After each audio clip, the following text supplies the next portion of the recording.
Hello everyone, আমি রিয়া। কিছুদিন আগে আমার মা চলে গিয়েছিল মামার বাড়ি, আর ওখানে আমার সব মাসিরাই এসেছিল। আমার একটা মাসির বাড়ি অনেকটা দূরে। আমার বাড়ি উত্তর 24 পরগনা হলে মাসির বাড়ি দক্ষিণ 24 পরগনা। আর ওখানে প্রায় এই কাঁঠাল খুব ভালোই হয়, তো মাসি আমাদেরকে অনেকবার যেতে বলে এই কাঁঠাল খাওয়ার জন্য, কিন্তু আমাদের আর যাওয়া হয় না। তাই মাসি মামার বাড়িতে এই এঁচোড়টা নিয়ে এসেছিল, আর এঁচোড়টা ছিল খুব সুন্দর। তো আনার পরে আমি ভাবলাম এই এঁচোড়টা আমি রান্না করি। আর এটাকে আমি এত সুন্দর করে রান্না করেছিলাম যে খেতে একদম মাটনের মতন হয়েছিল। তো আজকে সেই রেসিপিটাই তোমাদের সঙ্গে শেয়ার করব। প্রথমেই এঁচোড়টাকে কেটে নিয়ে নুন আর হলুদ দিয়ে সিদ্ধ করতে বসিয়ে দিলাম। তারপরে আমি মশলাটাকে রেডি করব, তার জন্য একটা মিক্সার গ্রাইন্ডার নিয়ে নিলাম, আর তার মধ্যে দিয়ে দিলাম রসুন, আদা আর লঙ্কা দিয়ে ভালো করে পেস্ট করে নিলাম। তোমরা দেখলে যে আমি পেঁয়াজ কুচিটাকে দিয়েছিলাম, কিন্তু পেঁয়াজ কুচিটা আমি আলাদাভাবেই পেস্ট করেছি। তারপরে একটা বাটির মধ্যে আলাদাভাবে দিয়ে দিলাম পেঁয়াজের পেস্টটাকে, আর তারপর আদা রসুন লঙ্কার পেস্টটাকে দিয়ে দিলাম। তারপরে দিয়ে দিলাম এর মধ্যে পরিমাণ মতো নুন, হলুদ গুঁড়ো, লঙ্কা গুঁড়ো, জিরে গুঁড়ো আর ধনে গুঁড়ো। আর তারপরে যে মশলার জলটা ছিল তো তার মধ্যে অ্যাড করে দিয়ে ভালো করে ওই জলটা দিয়ে মশলাটার পেস্টটা বানিয়ে নিলাম।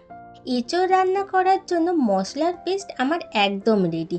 আর এই এঁচোড়টা রান্না করার জন্য আরেকটা জিনিস রেডি করেছিলাম, সেটা হলো মাটনের চর্বি। সেটাকে আমি ধুয়ে ভালো করে রেখে দিয়েছিলাম একটা প্লেটের মধ্যে। এরপরে গরম কড়ায় অল্প একটু সাদা তেল দিয়ে দিলাম, আর তার মধ্যে আগে থেকে আমি ডুমো ডুমো করে কেটে রেখে দিয়েছিলাম আলুটাকে। তো সেটাকে নুন দিয়ে হালকা লাল লাল করে আমি ভেজে নিলাম।